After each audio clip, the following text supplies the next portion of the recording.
Selamat siang para netizen dimanapun kita berada, salam inspirasi bagi kita semua. Ini menarik loh, soal pernyataan dari Ahmad Hosenuddin, begitu soal bagaimana demo-demo sekarang yang kemudian banyak rumah anggota DPR yang kemudian dijarah oleh para demo-demo besar begitu kan ya. Ada juga yang mengatakan bahwa ya yang menjadi target selanjutnya ya kabarnya mungkin ya rumah Jokowi ya mungkin dijarah oleh massa. Nah, prediksi inilah yang kemudian muncul dia di media sosial begitu banyak lagi dan sontak soal bagaimana rumah Jokowi dan sebagainya. Ini Ahmad Hosenuddin ya memprediksi bahwa rumah Jokowi di Solo bisa jadi target berikutnya. Target apa, Bang? Nah, banyak yang kemudian mengatakan karena demo hari ini begitu besar-besaran ya ke rumah Sahroni, ke rumah Uya Kuya, ke rumah Sri Mulyani, terus kemudian ke rumah Eko Patrio begitu kan ya. Dan disinilah yang kemudian dianggap biang kerok mereka begitu. Sehingga ya ketika Zainuddin ditanya begitu kan ya, siapa lagi kira-kira? Ya mungkin ya dia mengatakan memprediksi rumah Jokowi begitu kan ya, rumah Jokowi mungkin selanjutnya akan menjadi target. Dan disinilah mungkin sontak ya di berbagai media sosial begitu kan ya, karena ini adalah ucapan dari Ahmad Hosenuddin ini. Lebih lanjut Ahmad memprediksi begitu kan, Ahmad Hosenuddin memprediksi bahwa rumah siapa lagi yang akan jadi target berikutnya. Entah ya rumah siapa lagi yang menjadi target ya. Kabarnya rumah Jokowi di Solo hari ini juga akan didemo ya, mungkin saja kembali berujung penjarahan. Apakah benar begitu kan? Kalau rumah Jokowi di penjaraan, wah, bisa saja semuanya bisa masuk begitu. Tapi berani nggak untuk masuk di situ begitu? Coba kita lanjutkan ya. Ia menyoroti ya reaksi publik di media sosial justru mendukung aksi ini. Anehnya, mayoritas netizen berkomentar bangga dan bahagia, bangga pada keberanian massa yang mengesahkan RUU perampasan aset yang tak kunjung disahkan oleh DPR, bahagia menyaksikan kekayaan wakil rakyat ya diambil kembali secara paksa oleh rakyat. Ahmad Hosenuddin bilang ya, massa terlihat begitu percaya diri dan tanpa rasa takut saat menjarah. Saat menjarah yang masih terlihat gembira dan bersuka cita ya, tak ada sedikit pun wajah takut. Anggota TNI yang ada di TKP hanya bisa angkat tangan ya. Anggota polisi apalagi. Ini salah satu komentar dari Hosenuddin begitu sontak sedemikian rupa begitu kan ya di media sosial. Kalau rumah Jokowi di penjara, maka kemudian mungkin salah satunya apa maksudnya begitu kan ya. Dampaknya ke masyarakat apa begitu? Dampaknya ke Jokowi apa juga begitu? Jokowi kan sudah lengser. Coba kita baca komentar-komentar dari netizen, banyak mengatakan begini. Kalau rumah Mulyono nggak dijarah ya, dialah aktor ya di belakang layar. Wah, ini ngeri-ngeri sedap begitu. Ini komentar salah satu netizen. Ada juga yang mengomentar, gue sih biarin aja kalau rumah pejabat dijarah ya.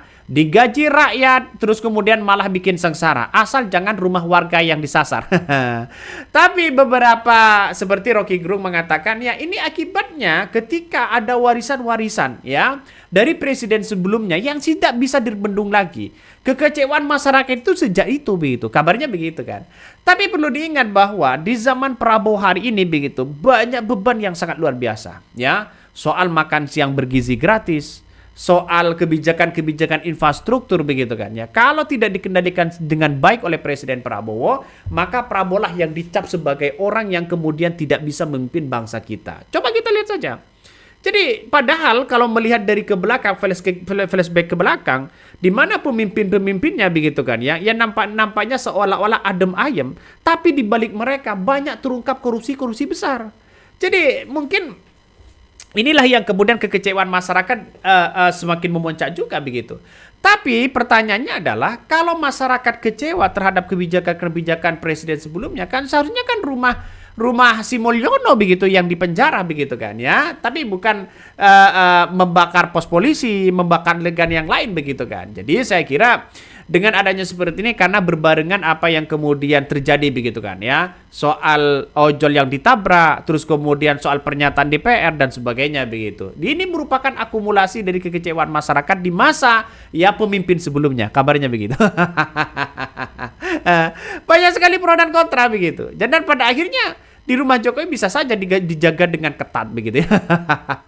Rumah Jokowi bisa saja dijaga dengan ketat dan sebagainya. Coba kita baca komentar-komentar dari netizen ya.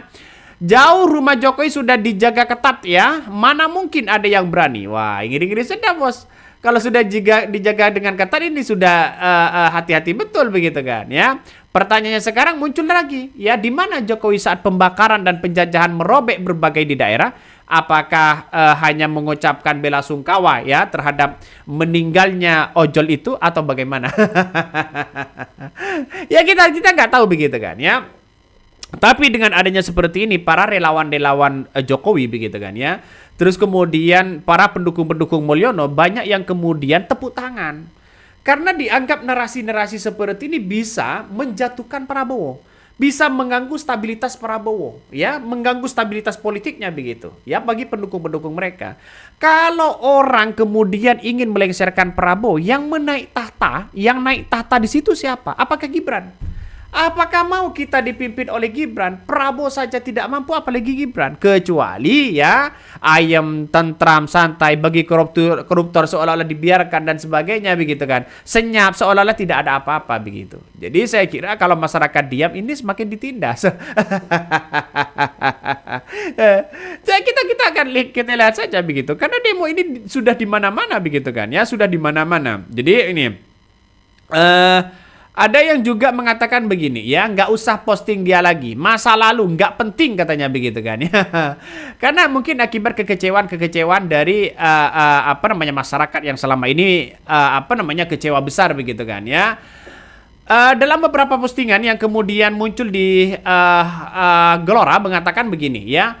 Ahmad Husainuddin itu buka suara terkait dengan viral penjarahan rumah sejumlah pejabat dan selebritis ya usai gelombang aksi ya semakin terkendali ya tidak terkendali dan menilai bahwa situasi yang terjadi mencerminkan kemarahan publik yang sudah terbendung lagi. Dikatakan bahwa warganet kini tidak lagi fokus pada demo gedung DPR melainkan fokus ke rumah ya penjara yang kemudian mengambil barangnya, mengambil harta-hartanya begitu kan, mengambil asetnya dan sebagainya, seperti di rumah Sahroni, seperti di rumah Eko Patrio, seperti di rumah Uya Kuya dan seperti rumah Sri Mulyani. Ini menandakan akibat kekecewaan masyarakat kabarnya ya. Setelah ditanya siapa lagi yang akan menjadi target, yang menjadi target itu kabarnya ya mungkin bisa saja rumah Mulyono begitu kan. Rumah Mulyono dan sebagainya begitu kan. Dia mengatakan di media sosial begitu kan, mengatakan bahwa semua ya diangkut seperti barang-barang mahal dan sebagainya. Dan lebih lanjut Ahmad Husainuddin itu mengatakan memprediksi rumah siapa lagi yang menjadi target berikutnya. Entah rumah siapa lagi yang akan menjadi target, jawabannya kabarnya begitu kan. Apa yang disampaikan ini ya, rumah Jokowi di Solo hari ini juga akan didemo besar-besaran. Wah, ngeri-ngeri sedap pada akhirnya. Kalau benar, wah ngeri-ngeri sedap ini bos. Ya ngeri-ngeri sedap, karena ini persoalan-persoalan penting begitu kan ya. Karena ini persoalan-persoalan penting kan, narasi-narasi itu banyak. Relawan-relawan Jokowi banyak yang mengkritik Prabowo pada akhirnya begitu. Sekarang ini banyak yang mengkritik itu begitu ya. Bahkan demonstrasi besar-besaran di depan gedung DPR ini dan sekitarnya dalam beberapa hari belakang ini menjadi isu nasional dan bahkan internasional. Ribuan massa dari mahasiswa, pelajar, buruh hingga mengemudi ojek online atau ojol ya tumpah ruah menyuarakan tuntutan ya, karena kekecewaan selama ini muncul begitu ya. Bahkan rumah Menteri Keuangan Sri Mulyani dan juga yang lain begitu kan ya. Pada hari Jumat 29 Agustus 2005, Jokowi menyampaikan turut berduka cita atas meninggalnya Afan ya Kurniawan melalui media sosialnya. Dan postingan inilah yang kemudian sontak dikritik oleh habis-habisan masyarakat begitu. Dianggap bahwa inilah puncak kekecewaan masyarakat yang 10 tahun seolah-olah dipendam, menjadi akumulasi kemarahan yang sangat luar biasa di era Jokowi. Banyak orang yang mengatakan seperti itu begitu kan. Jadi kalau saya pribadi begitu kan ya, 10 tahun di kepemimpinan Jokowi tidak ada demo-demo seperti ini mungkin ya mungkin bisa diredam atau bagaimana ya mungkin kalau hanya bakar ban, bakar apa dan sebagainya begitu kan. Tapi perlu diingat bahwa ya sekarang ini di era Prabowo dicap bahwa ya dianggap pemimpin yang kemudian lambat untuk menangani isu-isu seperti ini, pada akhirnya orang memberikan narasi-narasi yang tidak baik kepada Presiden Prabowo. Kalau Prabowo ini selangkah lagi begitu kan, dibiarkan, wassalam begitu. Bisa saja ini berujung pemakzulan ya kepada Prabowo. Dan yang menaik tahta di situ siapa lagi kalau bukan ya Gibran dan sebagainya begitu kan ya. Sementara itu Wakil Presiden Gibran Rakabuming Raka menjenguk para korban luka-luka ya, terus kemudian orang yang meninggal begitu. Gibran menyambangi 2 rumah sakit ya pada hari Jumat ya malam dengan memakai kemeja celana hitam. Nah, wajar dong kalau Wakil Presiden begitu kan. Ya wajar di situ begitu. Tapi perlu diingat banyak narasi-narasi yang sekarang ini muncul bahwa geng Solo yang merupakan di balik ini semua ada yang mengatakan seperti itu begitu, dan bahkan ya saran satu-satunya kalau di negara kita ini lebih kondusif, ada yang mendesak bahwa Kapolri begitu harus segera mundur begitu kan ya. Ada yang mengatakan seperti itu. Ini akibat kekecewaan masyarakat yang tidak terbendung lagi menurut saya. Jadi artinya apa? Artinya bahwa kalau rumah Jokowi di penjara, maka kemudian wah ini bisa trending internasional begitu kan. Tapi perlu diingat apa tujuannya kalau nggak ada apapun, nggak ada barangnya begitu kan, karena Jokowi dianggap sebagai mantan presiden ya yang kemudian tidak memamerkan harta-hartanya, tidak mengatakan kata-kata yang menyakiti rakyat, kan orang akan berpikir 2 kali buat apa begitu kan, buat apa dan sebagainya, kecuali kekecewaan itu ya muncul masyarakat begitu kan, terus kemudian dituangkan, bisa saja itu terjadi begitu ya, karena ini kita lihat saja masyarakat lagi ekonomi lagi lesu, apa-apa lagi lesu begitu kan ya. Dan Prabowo ya harus pinter-pinter ini melihat bahwa situasi dan kondisi di masyarakat sudah seperti ini begitu. Justru ini beban Prabowo sangat luar biasa, di mana hutangnya harus bayar, di mana harus menghadapi rakyatnya sendiri, di mana menteri-menteri di sekeliling mereka belum tentu royalitasnya kepada Presiden Prabowo 100%. Mungkin bisa iya, mungkin bisa tidak begitu. Oke, mungkin itu yang kami sampaikan ya. Tonton terus di channel Lo dari Podcast Rakyat ini. Jangan lupa di subscribe.